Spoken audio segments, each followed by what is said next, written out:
All right, so how do we like the business communications aspect of that little clip? Had anyone seen it before? Yeah? Okay. Who's seen it before? Raise your hand. All right, a couple of you. All right. What did he do that was positive, that was effective? Yes? He walked around in the crowd and yes. Very animated. Man of the people. Connected with the investors, the stakeholders. Very animated. What sort of animation did you see? He was sort of moving his hands and things like that. Okay, good. He wasn't stiff. What else? Yes, Jim. He yelled at one point. Okay, yeah, he got emotional, got excited. Yeah. He changed the pitch and tone of his voice to emphasize certain points. Absolutely. He used his vocal inflection to portray his content. Mike. He also was really calm, like control. Like he felt like he had control of the room. Yes, yes. He was calm. He was the master orator, man of the people, walked among them. And I just noticed one thing as I was watching that for about the 100th time. Remember when the guy who's running the meeting says, "You're out of line, Gecko. This is an outrage." And there's just this brief pause, and then he just starts right up again. Doesn't even faze him. Now, I was thinking about that, in reality, maybe that would have thrown him off a little bit, but just like you said, he has control of this room. All right, what else? Anything else? Yes. He's very engaging. The way he speaks is very engaging. The audience is paying attention. They're not looking around. They're not lost. Okay, engaging. I like the way you say that, and that gives me an opportunity to talk about how we can draw a good lesson from this video. So engaging. You were engaged. You felt engaged by this presentation. But how can we dissect that and think about what he did to make you feel that way? I feel like what everybody else has said so far was part of getting the audience engaged. Walking around with the hand gestures, the tone changing with the emphasis. Okay, fabulous, all good stuff. Ricky. Well, he also tells them that he shifts the power to them, and these people only own 3% of the stock of the company, and you guys actually have more. So like he's engaging them, not with just the way he was acting, but like actually pretty empowering the audience. Yeah. Yes. Well, just like the sharp words, just saying certain things that's makes you say. Sharp words. Okay, remember the greed is good speech? All right, that was a well-planned little, 5 or 6 lines that just summed up what he was saying. And Ray was able to inspire the audience that way. What else? His confidence, his knowledge. Okay, good. That's very important. As you come to me, you all have confidence, you all have knowledge, you all have industry expertise. I do not give you that. You already have it, and I just show you a few little things to polish that, to make you more effective presenters. But we can never forget that the confidence and the knowledge in what you're talking about is of utmost importance. Something else? Yes? Well, to that point, he used numbers to illustrate his point, throughout dollar amounts to just make his point. Fantastic. An impressive dollar amount. What did he say? $12 billion, whatever, however many million deals, stake shareholders? All right, good stuff. Let's look at one more and try to analyze this one in the same way.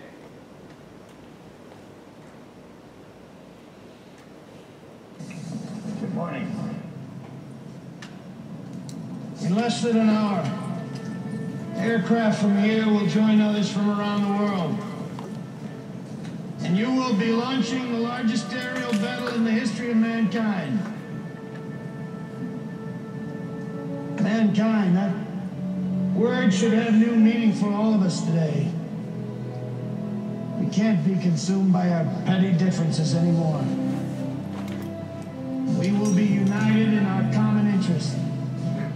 Perhaps it's fate that today is the 4th of July, and you will once again be fighting for our freedom. Not from tyranny, oppression, or persecution, but from annihilation. We're fighting for our right to live, to exist. And should we win the day, the 4th of July will no longer be known as an American holiday, but as the day when the world declared in one voice, we will not go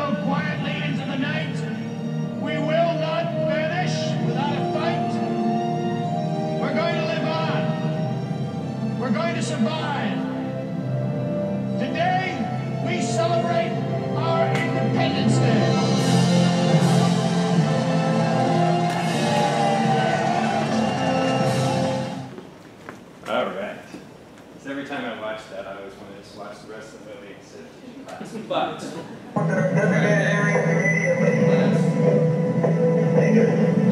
as exciting as fighting off an alien.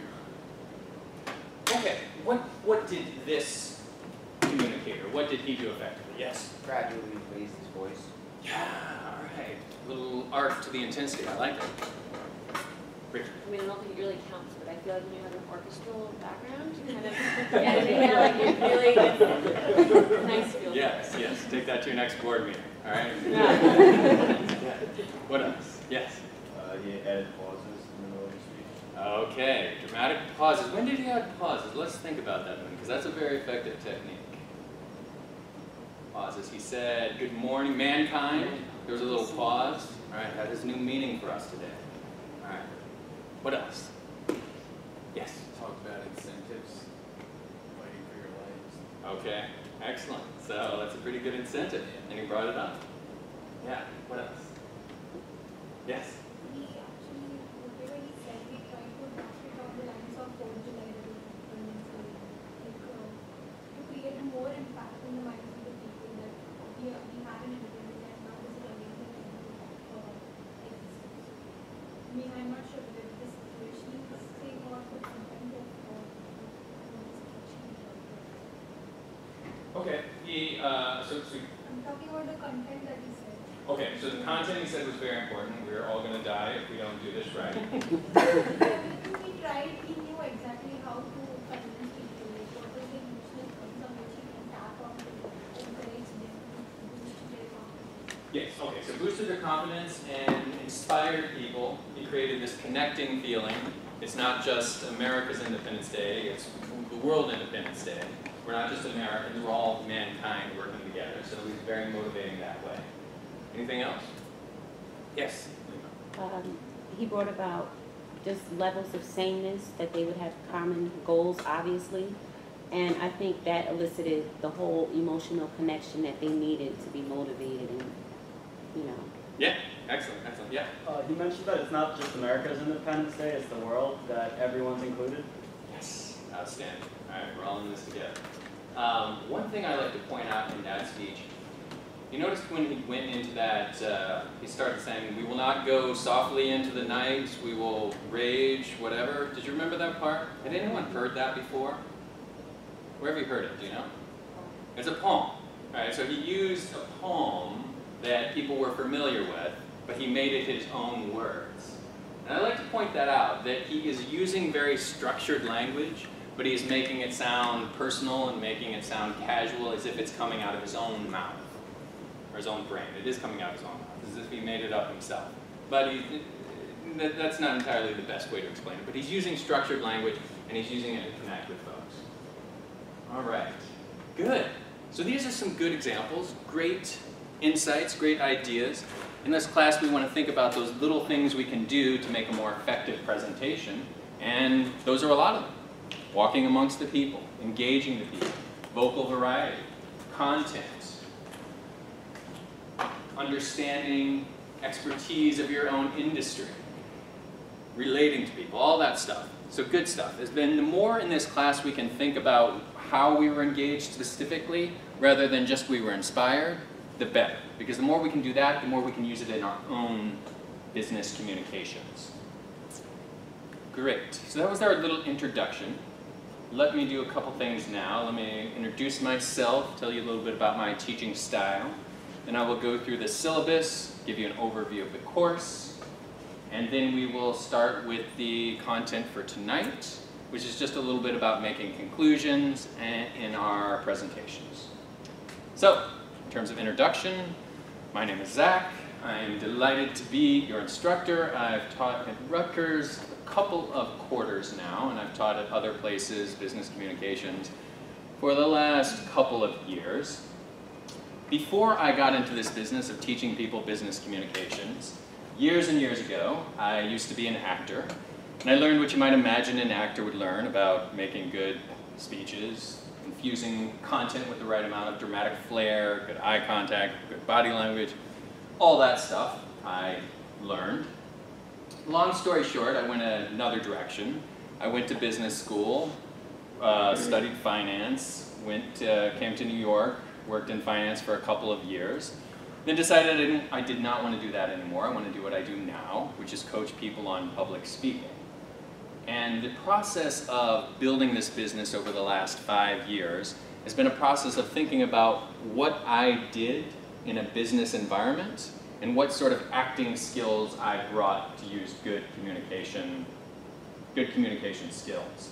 So a lot of things we'll do in class come from my acting background, and I'll show you some of those techniques, but I've always thought about how it's applicable in a business environment. So we will immediately discuss all of that as we're doing these techniques. So that's a brief introduction to me. Let me go ahead and go through the syllabus, tell you what to expect over the next 9 or 10 weeks. Does everyone have a syllabus? Yeah. There's one right there. Yeah. All right. Okay. So let's turn to page 4, and let's look at the overview of what we're going to do. All right, tonight we will talk about this idea of conclusions. When you're standing up to give a presentation, you have one conclusion, you may have multiple conclusions. How do we frame that? How do we make that impactful for our audience? We'll talk about that from a writing standpoint, because we're going to study writing skills in this class as well. How do we make a clear conclusion when we do a written business essay? And tonight I will give you all the information you need for your first 2 assignments. One will be an oral conclusion presentation, which you will do in class 2. The second will be a written conclusion essay, which you will submit prior to class 3. And so we'll come back in class 2, we'll refresh ourselves on this conclusion framework we go over tonight, and you will give your sample conclusion presentation. We'll think about how effective that was from a conclusion standpoint, and then we will add some other stuff in class next week too. We'll talk about some body language skills, some good eye contact, some good hand gestures, some clear, concise movement. It's going to be a little interesting because you all are more than I have worked with in the past. I think there's about 30 or so, so we're going to have to figure out how we're going to manage that, but I have no doubt I will figure out a way. The other reason it's going to be a little interesting is these chairs do not move. So we may have to do a little, fancy stuff as we do some body language, hand gesture exercises. So just come with an open attitude next week as we prepare for that class. Class 3, we will talk about presenting technical data, how you might present graphs, statistics, how you might avoid using jargon when you give a presentation, how you may make it more accessible for the lay audience. In that class, towards the end, we will do a brief exercise where I will give you some data, and you will work together in teams to think about putting that data in a graph and presenting it very quickly to the rest of the class. And then, in class 4, after we do class 3, you'll have all the information you need to create a technical presentation of your own. It can be on pretty much any topic, just as long as you think of some ways to fit some graphs and some other technical type material into it.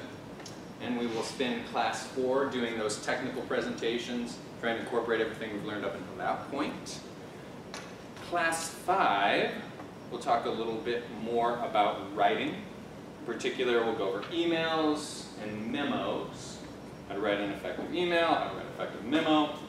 It's not going to be anything earth-shattering that you haven't heard before. We just may quickly talk about some best practices, maybe some war stories about bad emails and bad memos that you all have read, and how we could avoid those types of mistakes. And then I will have a little section after that. We'll talk about communicating over social media and text messaging. And I'm excited about that. I looked back at my material and I realized I'd never really talked about this subject before, as we've been sending each other bad text messages for 10 or so years now. And we can think about how that affects our communication and what's a good strategy both on text messaging and in social media. With the social media communication, there is a business case that you will all read to prepare for class. It's just a regular business case, I think 10 or 15 pages. I've got a link to explain how you can get that material, and I believe it will only cost you $3.95. So, should be easy for you. There's no required textbook for this class. That's the only thing you need to acquire in terms of reading materials.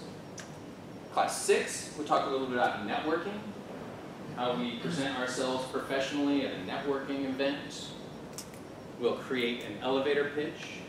Who has created an elevator pitch before?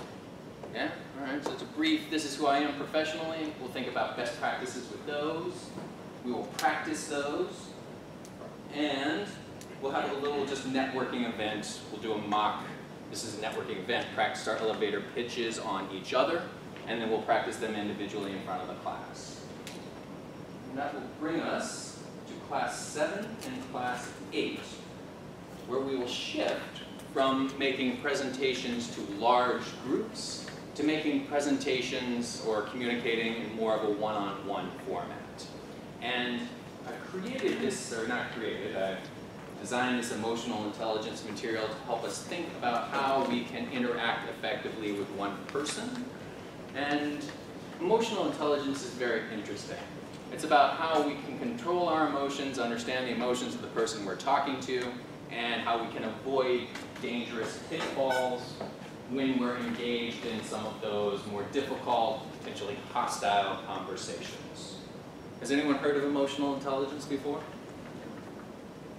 All right, so we've got a little familiarity with that. We'll go over more of that when we get to that section. And then that will bring us to our last class, class 9. We will do improvisation for business people. This is a fun class. Improvisation. Has anyone heard of that before? Anyone know what that is? What is that? Unplanned dialogue. Unplanned dialogue, right? Right. So it's acting. It's like unplanned scripts. So we'll come up and we'll do little acting exercises, and we'll think about why that's going to help us from a business communication standpoint.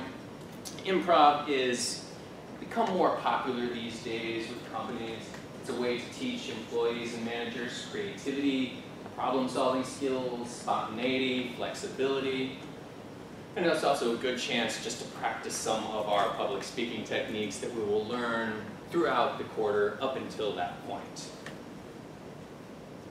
So that is, I've done that dozens of times, and it always seems to go over very well with the business audience. And I might even have a special treat for you for that class 9. I've talked with a potential collaborator, a potential partner who does this musical improvisation. And I told him about what I do for just improvisation for business people. He said, oh, well, maybe I could bring my electric keyboard in here and we could do some of that stuff. So I'm in negotiations with him, and hopefully that'll work out well so we can add a little bit more excitement. So that is an overview. If you look further on in your syllabus, you can see I've detailed pretty much everything you need to know for what you need to do for each assignment, how those assignments will be graded. You could look, for example, at the oral conclusion presentation. There's a little grading rubric, etc. Goes on. So pretty much everything you need to know about what the instructions are, the requirements for the assignment, and how those assignments will be graded will be in the syllabus. And I will, of course, explain each assignment as we get to it in the course. Any questions so far? Pretty much all of your written assignments will be submitted over Blackboard. Everyone's familiar with that process. If you have any questions, feel free to ask me. I can help you a little bit or direct you to more people who are even better at Blackboard than I am. All right.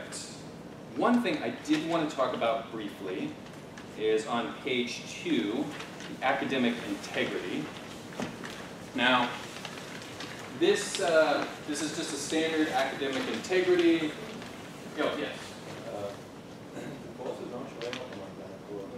Oh, yes, I just noticed that, and I will correct that. So, it should be corrected tomorrow. All right, so academic integrity, page 2. This is just your basic explanation of academic integrity. In particular, one thing we may need to think about here is plagiarism. I want to talk about this for a minute, and first I want to start by apologizing for talking about it for so long. When I started teaching, I just never ever mentioned academic integrity, never ever mentioned plagiarism, but to my horror, I realized that it is unfortunately rampant in today's business school environment. And there's a number of reasons why I think that happens, and I want to talk about all of those and see if we can avoid those. But before I even go into that, just note that I never wanted to talk about this and usually don't, so if you have a good understanding of plagiarism, you have a good understanding of academic integrity, I'm not going to give you any new information. So, again, we don't take any tests here, cheating is not a problem. But one thing I have unfortunately dealt with a number of times is plagiarism. Plagiarism is appropriating, using words from someone else, a different source, without putting those words in quotes and without citing the source. And I've seen a few different reasons of why this tends to happen in general and why this tends to happen in my course in particular. And it can be very difficult if you make an academic integrity mistake. And I discovered when I was teaching here last term that you have a very strict policy at Rutgers. If I notice a plagiarism issue, I have no choice. I must submit some sort of form, and I must go through the academic integrity office. And because you're all grad students, it's elevated to a certain level. I'm not saying that you'll immediately be thrown out of school just because you make one plagiarism mistake, but it's just a very, very nerve-wracking, very difficult process for a student to go through. And it's very annoying for me to go through as well because I have to think about clearly what happened, and I have to have you come in and have some difficult conversation with you. And as we're getting further and further in the course, I want to support you, I want to be your friend, so I want to just draw your attention to a few ways we can avoid this altogether. I've listed a few reasons that I've dealt with in the past why plagiarism has come up. I've listed on page 2. 1, students will sometimes copy an internet source to save time. And I realize that you all are busy students, you may have other things to do, but of course, as you're doing these assignments, you want to use them as an opportunity to build your writing skill, build your analytical skill, and you want to avoid copying other internet sources just to save time, just because you're under pressure, just because you're busy. The second reason I've seen plagiarism happen is sometimes students may not realize that copying short sentences or short paragraphs constitutes plagiarism. Sometimes folks think, oh, if I just copy a little sentence here, copy a little sentence there.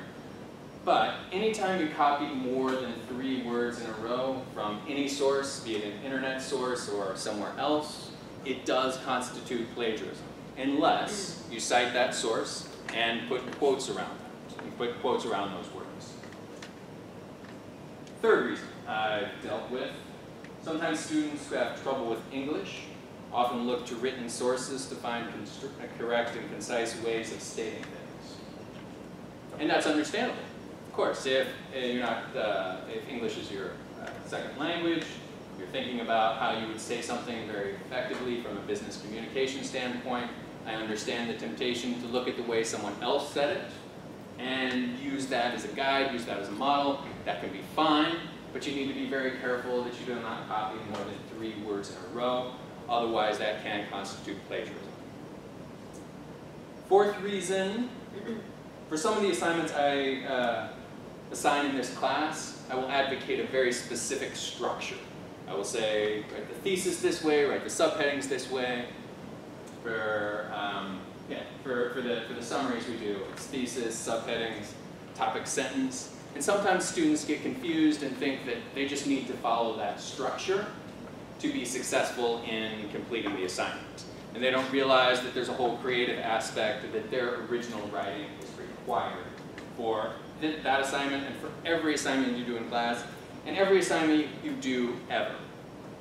Any questions about that? And if you ask a question, I'm not going to assume that you don't understand. It's just if anyone has any questions at all, to get just a little bit of dialogue going, it could save me, potentially someone, a lot of frustration out there. Yes, please. So Yes, I will run everything you submit through Safe Assign, and there will be an originality report which you will be able to view.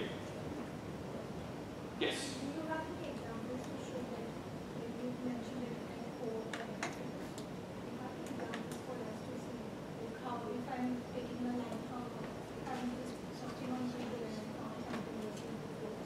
I'm going to put in the reports in the code. How should I mention your name? Yes, so anytime you copy more than 3 words in a row, you must put those words in quotes, and you must cite the source. So the source, do you have any examples for us to see? The source must be mentioned in bracket or? Yeah, I'm flexible on that. I could talk to you, I could send you some examples, but you could footnote it, you could put it in brackets. You could even say, according to so-and-so, without even putting in brackets, according to so-and-so in the Wall Street Journal, as long as you make some effort to attribute the source. And I could definitely give you some more specific examples. There's an APA formatting for citing sources you could definitely follow. That's always fine, but I don't even need you to be that strict as long as you acknowledge all your sources. Is there another question?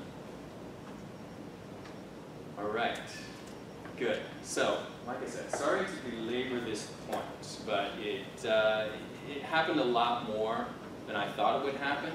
And I've collected these reasons, these means by which it sometimes happens, by which sometimes people make mistakes. So if we can spend a few minutes discussing it now and avoid anyone making that mistake, I'm certainly happy to do it.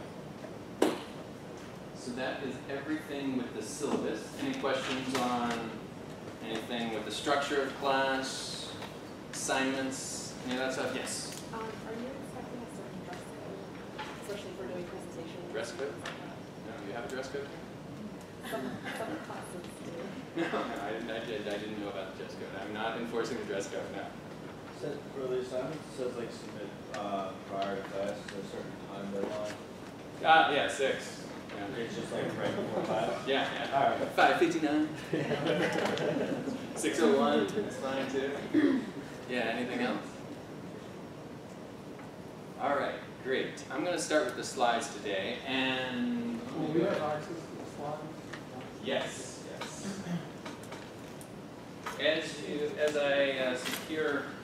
As I get the Blackboard up and running, the slides are already up on Blackboard, and I should have pretty much everything in the next couple of weeks.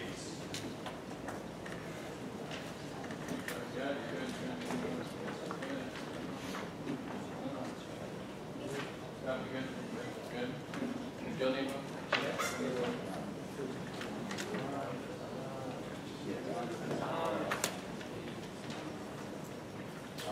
All right. Hilda, do you have slides? No, I don't. Okay. All right. You can, Ricky will. Pass those down, Jim. Oh, yeah. Thank you.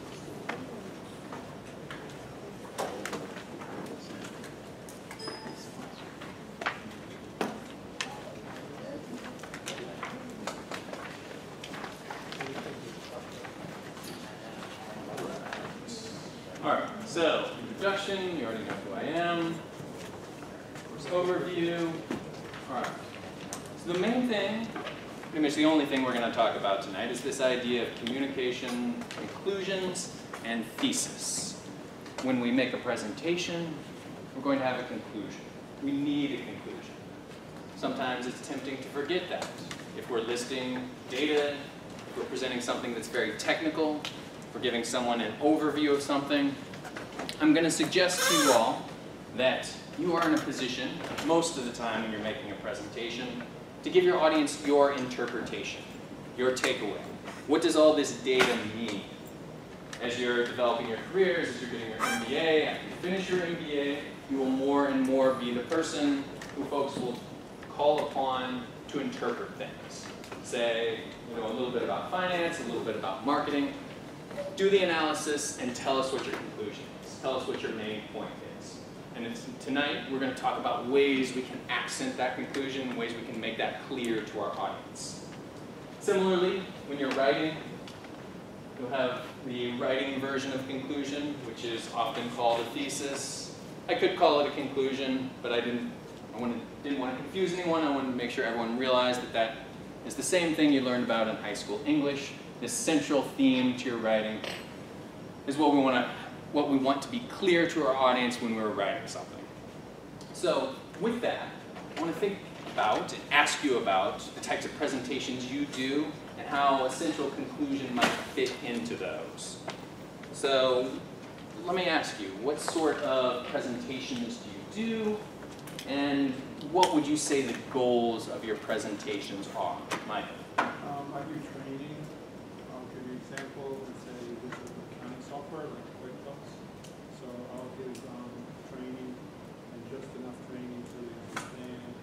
And it's either based on giving them tips on how to do things better in a better way, or understanding just the basics of the program. Okay, so clarity. You want little tips. You want your audience to understand how to do things better or understand why it's a better software, why it's a better program. Yeah, excellent. What else? Yes. What's your name, Bill? Gersh. Gersh. So I've had presentations where we had to develop financial statements and packages per quarter to explain the financial position of the company within that quarter. Okay. So financials are... So the goal was to get everyone informed as to the, I guess... financial position of the company. Okay, so here we have company X. By the end of this presentation, you need to know the financial position of this company. Is it in a weak financial position? Is it about to go bankrupt? Is it about to take off? Is it something we should invest in? All right, yes. I sell polymers, plastics, and other specialty chemicals, and I'm trying to convince the customer why they should go with us instead of the other guy who has the same polymer. Yes, all right, so the conclusion is you should go with us for reason 1, 2, and 3. And it might even be just one central reason. Money. More money. It's always money. You want to be rich, right? No one cares about customer service. All right, fantastic, yes. Okay. I write presentations for drug reps to talk to doctors. Okay. Like drug X, drug Y, whatever it is. Also tactical planning for a specific brand of pharmaceutical company. Oh, okay, so tactical plan. So what was the first thing you said? Basically, information on the drug. So depending on whether we're talking about the disease state or the drug itself, I write the presentation with the sales rep uses to communicate with the doctor. Okay. All right. So presentation the sales rep uses. What are the important takeaways the doctor needs to understand? Pretty much. All right. Ms. and Mr. Doctor, this is what you need to know about the drug. Bottom line. This is not a bunch of data I'm going to throw at you. I'm going to tell you the takeaway, the important interpretation you need to understand. Basically what it differentiates from another drug. Okay. Okay. Fantastic. Some other examples? Yes. Arut. We have presentations to potential sponsors and investors to pitch our proposal to them, where we kind of convince them to invest in our project. Okay, so I like it. So invest with us. So in that situation too, you're not going to throw a lot of data. You're not going to be the analyst who says boom, boom, boom. You're going to be the person that says the conclusion is you should invest with us. Now here's data that supports that, but I'm the person that pulls all that data together to make a convincing argument. And that's what I want to suggest to you again. Your presentation of data, your explanation of data may be important to your presentation, but what your audience is going to be looking for most of the time is your interpretation of that data, your conclusion, what you're going to take away from it. And so I'm going to suggest that your goal, almost all of the time, is going to be to present conclusions or possible conclusions. Does everyone agree with me on that? All right, fantastic. So conclusions. Just so we're on the same page, judgment or decision reached by reasoning. You do the reasoning as the smart MBA, you inform your audience of that conclusion. Let's look at a couple of examples. Is this a good conclusion? Is this a bad conclusion? Check it out.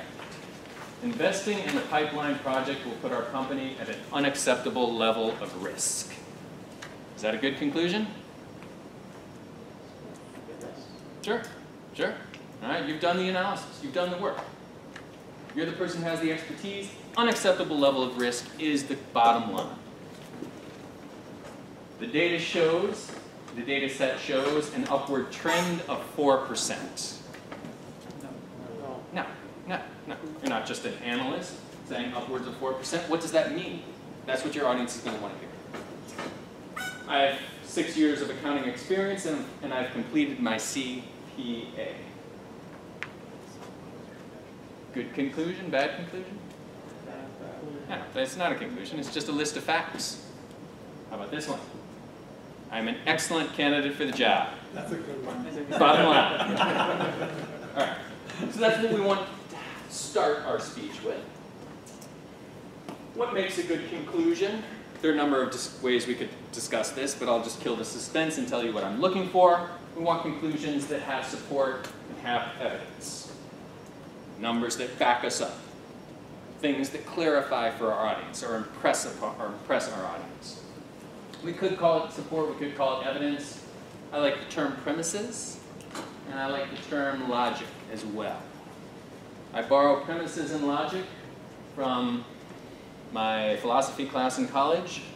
The one thing I remember from that class is that a strong conclusion is supported by premises that are accurate and logically lead to that conclusion. And that's what we want to start our presentation with, as we plan what we're going to say. Strong conclusion. Accurate premises that logically lead there. Premise definition, just so that we're all on the same page. This premise, I could call it support, I could call it evidence, but I'm calling it a proposition on which an argument is based or from which a conclusion is drawn. And by logic, I mean the truth of the conclusion is a consequence of the premises. So by laying out these premises, our audience is going to say, yeah, absolutely, I agree with you. The pipeline investment puts us at an unacceptable level of risk. I'm going to give you a couple examples to ingrain this, premise examples. The data shows an upward trend of 4%. Good premise, right? Fine. I have 6 years of accounting experience and I've completed my CPA. Fine. Good for a premise. We of course want to take it to the next level and show the conclusion that can be drawn from that. In terms of examples of logic, I'm not trying to trick anyone here, it's very straightforward. Let's look at a couple examples. This first one. All of the investment options we offer are safe investments, so if you invest with us, your money will be safe. Now first thing, let's assume this top line is true. All of the investment options we offer are safe investments. Maybe you've just given a presentation explaining how your investments are safe. So we're assuming that is true. Given that, is that a good logical argument? Yes. Yeah? Yeah? All right, so you've done the work to prove that that's true. You invest with us, your money will be safe. The financial markets are currently volatile, so we should not increase our staff at this time, our staff size at this time. Is that a good logical argument? Yeah. All right. Say no. No, why no? Market volatility tends to drive call volume, so depending on the Ma- staff that you have, if you have Yeah. increased volume, you might not be able to handle it. Right. Maybe market volatility is not the reason we should increase size. Maybe market volatility has nothing to do with whether or not we should increase our size. Right? Maybe when the markets are volatile, we should, or whatever. Maybe it has nothing to do with it.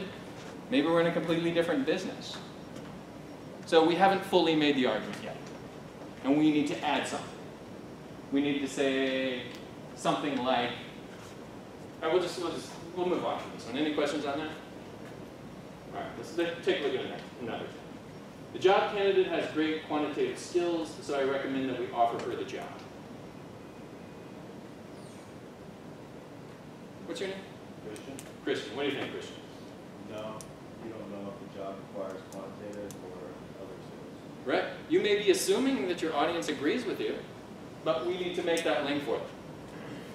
quantitative skills are the best way to assess job candidates for this role, and candidate X has the best quantitative skills, so I recommend that we offer her the job. Good logical argument, right? All right, fantastic. So that's where I'm going with my logic, with my premise, and how we can begin crafting our presentation with that kind of support. And I think this is a useful exercise because as you get to the crux of what you're trying to say, you can remind yourself before you even start your presentation that the important thing is going to be your premises and your conclusions.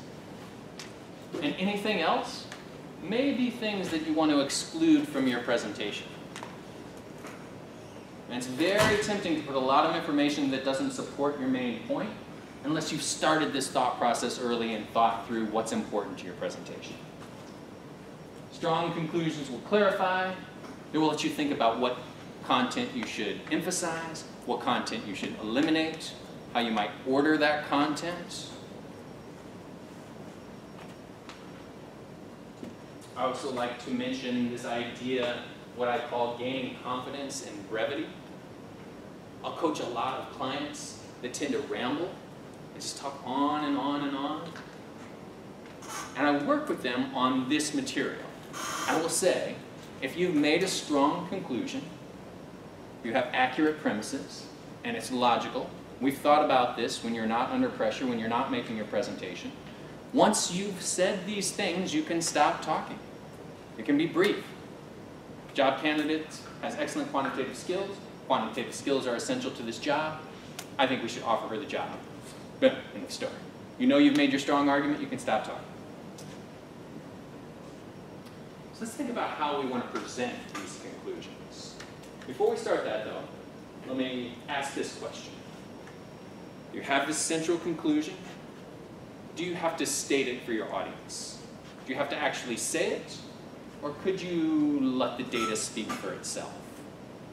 Because we've talked about some ways to construct a very strong premise, or strong premises. The second. The Okay. second one. What? You can let the data speak for itself. Let the data speak for itself, so you don't actually have to say it. Okay. No, because we want to misinterpret the conclusion you're trying to drive. They can come up with the wrong conclusion. Yeah.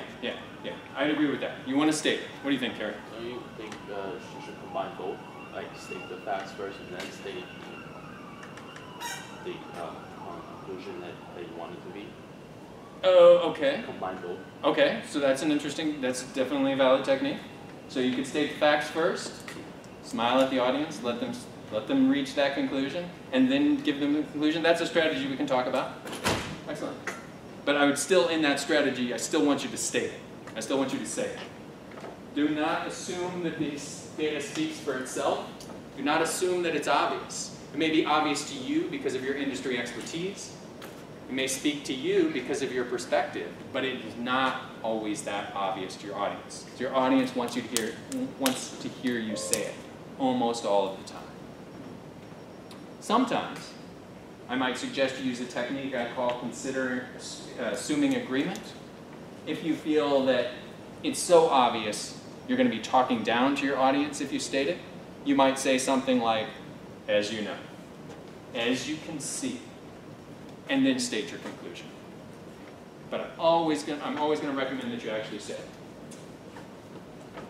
So, let's present these conclusions. So we've decided what the conclusions are, we've decided what our logic is. We're going to stand up and we're going to give this presentation. And we're going to make our conclusion clear. We're going to make it clear verbally, we're going to make it clear with some nonverbal techniques. Let's start with verbally. How do we do something so complicated as present a conclusion verbally?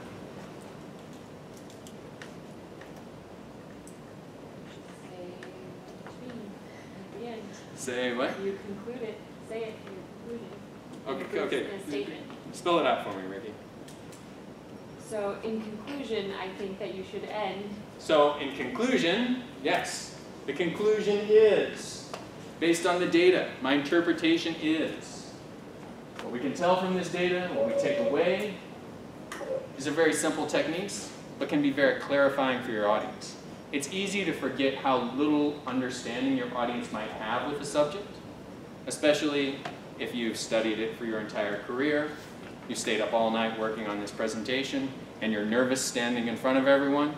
It's so easy to get absorbed in your view, in your world, that you forget to use simple techniques like this, which can make a big difference for the clarity of your audience. Nonverbal. How are we going to non-verbally indicate that we've come to the concluding point, the important thing? Yes? Maybe if you've been walking around, a room or something like that, and then you're getting to a conclusion, come to the front of wherever you are, stop, and say your conclusion. Fantastic. Shift in movement. All right, so I'm facing around. Maybe I'm standing behind the lectern, presenting data, and then I make a shift in movement. I come to the center. The conclusion is my. Okay. Yeah. Yeah. Tell me, how would your body language change when you get to a conclusion? You'd be more excited. You'd be more, Okay. More excited. Your hands would be flowing. You'd be more pointy. Or Okay. All right. Fantastic. I like it. I like it. Excellent. Yes. I'm gonna go with, if you're doing a presentation, like something on the projector possibly, or something like a chart showing it, or a pie chart, something along the lines of this is your competitor, this is me. Okay. And it's just clear cut. It's like something you just see. Okay. So we want our slides to be clear, and we want the conclusion, but we might even, yes, we want clear slides, but how are we going to accent that this is the conclusion, that I've got to the important point? Like, from what I was saying, is basically just whatever your thesis was, there's usually a competitor or competition or something along the lines of this is why I'm here and this is why I'm not here, or like this is why I'm trying to get you to do this. So like the two going at each other with whatever may be on the board. Then Okay, I like where you're going. This is some. You're saying some good ways where you can present valuable, effective content, and then once you do that, you might have a visual aid, a line that says this is the conclusion. So this comparison is the takeaway. We have an arrow that says note this high point on the graph. This is the takeaway. Yes. You have relaxed posture here, but I was going to say like a more confident posture, after you finish what you were saying, you kind of want to have this look like you know you're right, and no matter what they say, you're wrong. Okay, you must work in sales. I used to work in sales. Remember those days? Yeah, Never being wrong. You just walk around with this confidence. It's fake, right? You have to. You have to have that confidence. You always have to be in a good mood, too. So, it's fun. All right, this is a tough, stressful life. All right, let me answer that two ways. So I mentioned that you might have more business-like on the slides. I'll go ahead and put them up so everyone can see what I'm talking about. I'm going to recommend we use some pauses, maybe decrease the rate of speech, casual tone, relaxed posture, shift in movement, or use the visual aid. And what I meant by that relaxed posture, and perhaps more casual tone, and perhaps decreased rate of speech, is as I'm giving you the basis to my argument. I may talk in a faster, business-like tone, I may be more upright, and then when I get to the important part, I may shift in movement, slow down my speech, more relaxed. All right, that's the data. All right, now I want to tell you the takeaway. I want to talk to you like I get your needs, you get where I'm coming from. That's what I mean by a more relaxed posture, more casual tone of voice. But I could see that argument. What's your name again?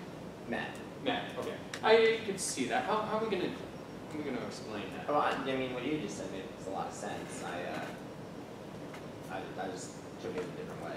Okay. So that's the bottom line. You need to buy this. If you want to be rich, maybe you could increase intensity. Definitely. I can see that completely. One thing we didn't really talk about was this idea of a pause. Critical. Tempting to forget that. I mentioned earlier, you may be nervous about your presentation, you may be wrapped up in your own world. You may want to take a short pause, and if you pause for a half second, it feels like you're pausing for a minute because all the eyes are on you. But it's important to take that time. You say your conclusion, you pause after it, your audience knows you just said something important. Let me focus in on it. or you take the conclusion before you get the bottom line. Pause can be a very, very valuable, very, very impactful technique. And summarize the premises, that's another way.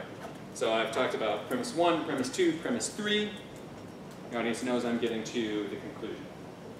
Presenting premises, verbally, sourced facts, informed opinions. The reason I put that up there is because we're presenting our things that support our argument. We might say, according to the Bloomberg report, according to the Wall Street Journal. You also might throw in some of your opinions. I put this up here to remind you, you don't need to wait till you get to the conclusion to share your opinion. You can explain your opinion, your interpretation as you go along to build that argument for the audience.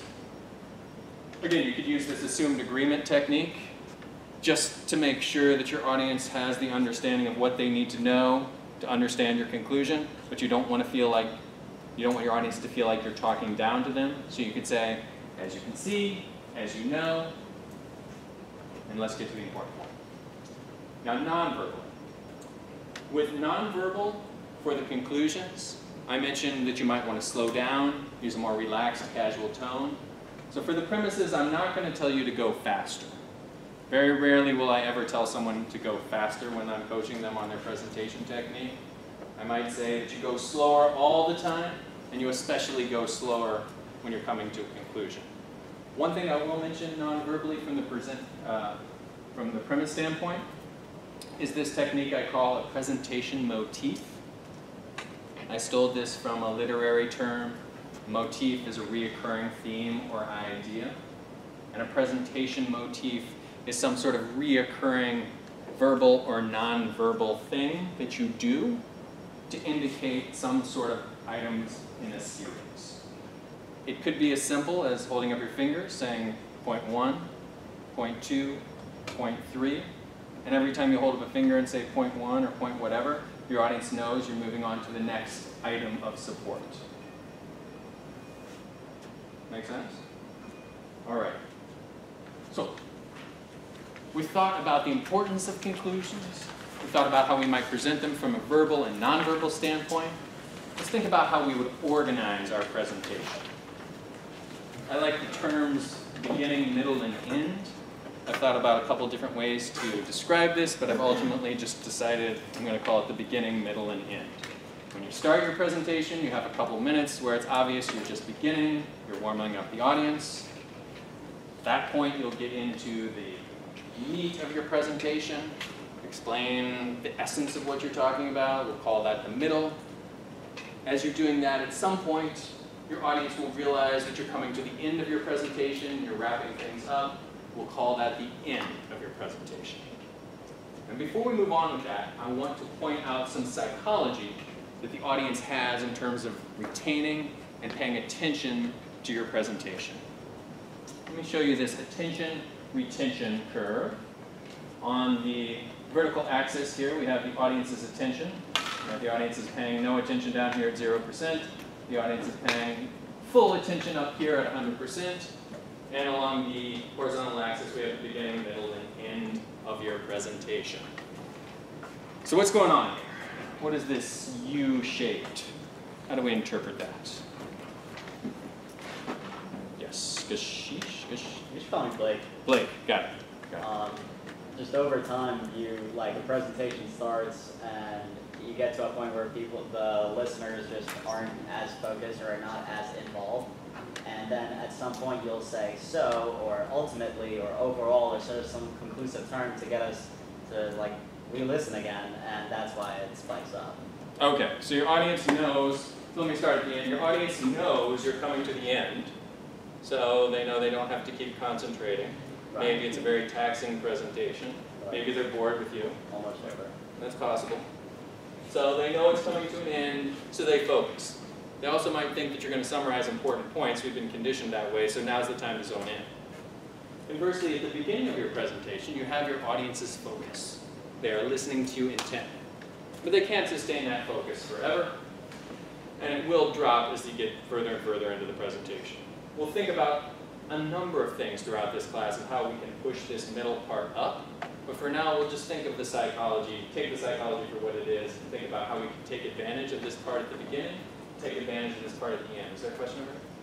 Yeah, so basically I think it goes up because there is sometimes a question and answer session on the attention span again. There's a break, yeah, there's a shift, there's a break. And you can put breaks within your presentation to push this up, but all I want to point out for now is that as you get to the end of your presentation, your audience is going to say, oh, coming to a different point, and they need to zone in. Yes?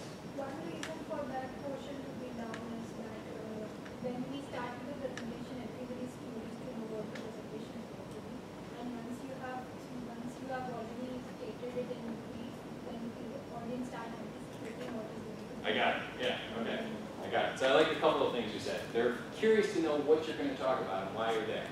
So let's talk right now about how we can use that space when they're intently focused on you in the beginning. What might we want to throw out in the beginning when we have our audience's focus? Premise? Premise? Okay, fine. Daniel?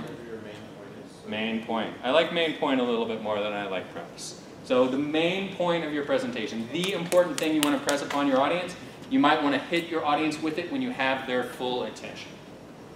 You may not completely go into the conclusion, but you'd explain a little bit about it. Conclusion, establish some value. By the end of this presentation, you're going to know why this conclusion is important, how it's going to make you money, how it's going to help you do better software development. Another thing you might want to do at the beginning is provide some context. Psychologists also like context because it activates related knowledge. If you tell your audience it's going to be, there's a presentation that's going to be about, say, financial derivatives, and you tell them that at the beginning, that will activate related knowledge in the minds of your audience. They'll say, oh yeah, I know about financial derivatives. I know someone was here last week and explained X, Y, Z. And I know it affects our company because of A, B, C reasons. So if you can provide some of that context when you have your audience's focus, it will get them more engaged and a great chance to hit them with the conclusion right at the beginning when they're listening to you. So that's the beginning. Let's talk about the middle. First question I want to ask on this, do we want to do the conclusion first, or do we want to explain the conclusion last? Let's have that discussion. Yes, Al? I want to give an overview of, I guess, what you're going to be concluding in that, to kind of give people an idea about where you're going to be going. Okay. Okay, so they want an overview before you dive right in and say this is our conclusion. It's possible you could do some of that with the beginning, providing some context. You know, here's a list of the 5 things that we're going to talk about. But Ali, are you in the, so once you do that, given that, are you in the conclusion first or conclusion last? I like half conclusion first. Like give a little bit of a conclusion. Okay, okay, all right, that's it. Possible. Yes? I do conclusion first and then reinforce it as, I know like you reinforce it throughout the whole thing, but like give your conclusion and then remind them of the facts that they missed in the middle, that middle portion where they tuned out and then ended out. Okay, so conclusion first. What do you think, Arpit? I agree with them because if you give your conclusion first, you can kind of lead their thinking towards what you're trying to get them to believe at the end of your presentation. So you give them the conclusion first, and then you're giving them the premises. This is why we think the conclusion is this. It kind of takes them on the track that your mind was, you know, the way you were thinking when you actually came to that conclusion. Oh, okay. All right. So you give them the conclusion, tell them where you're going, and then you take them through your thought process. Yeah. All right. I like that point. I'm in that camp as well. I like the conclusion first almost all of the time. It allows you to emphasize the conclusion. Sometimes if you want the conclusion last, you might emphasize something else, which would be your process. You would go through the process that you thought to come to this conclusion.